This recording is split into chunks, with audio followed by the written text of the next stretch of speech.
Hi guys, so may mga nagtatanong kung meron pa tayong unit na pambenta. Meron ito, pambenta ko na to. Bali, ginamit ko muna to ng more than 2 weeks. Yan, so ready for out na to. Yung isa ko, this week buo na yung Mickey Mouse. Yan, ito, binibenta ko 35. Pero, papakita ko sa inyo kung bakit 35. Yan. So, yung ginamit namin pintura dito is Ica.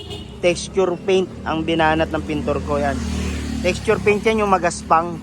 Tapos bago yung gulong, lahat pinturado. Yan. Marumi lang siya eh. Hanggang ilalim yan. Pati yung wiring nito nakaripak na. Tapos bago yung fuel filter ko. Yan, yung seat. Pinapalitan ko talaga ng seat yan. Yan. Halos wala nang bulok yan. Yan. Kukumpara mo sa mga pag bumili kayo ng Japan Surplus. Alam nyo, puro kalawang, puro bulok. Ito, wala nang bulok to.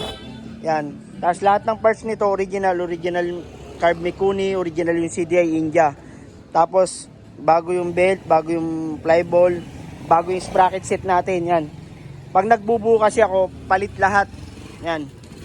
Sprocket set, bago. Tapos, ano pa ba? Stock pipe pa. Yung original na stock pipe pa yan. Ito, kahit ibiyahin nyo ng Tagaytay, kahit malayo, hindi kayo titirig nito. Ako na nagsasabi sa inyo. Yan, tapos pinabap ko to, bago handle grip. Tapos, ito pa isang tip ko sa inyo. Bakit maganda yung gauge na ganito? Yung may auto reading. Base sa mga ride namin, kasi ang Choinori walang fuel gauge, di ba? Wala tayong fuel gauge.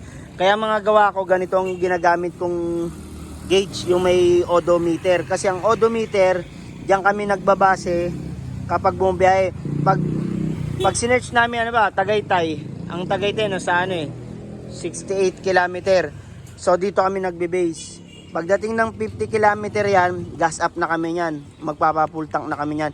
Kaya malaking bagay yung gauge na may odo reading. Yan. Tapos itong limiter, hindi na namin pinapansin to kasi naka-metal cam na to eh. Brand new yung cam nito. Koso yung ginamit kong cam dito. Yan, brand new yung cam nito, hindi ako gumagamit ng mga second hand na cam. Yan. Lahat ng kinabit ko dito bago. Yan.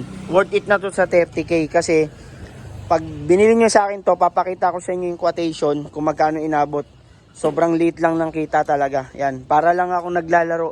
Kasi ang ginagawa ko, magbibuild ako, gagamitin ko, tapos benta. Yan. So, malit lang talaga yung kita kasi papakita ko sa inyo kung magkano inabot ng costing nito. Yan. So, ito binibenta ko 35. Pwede nyo nang puntahan dito sa shop ko. Yan. Ano to, ready for ano na to eh, out na to eh. Kasi mabubuo ko na yung isa ko.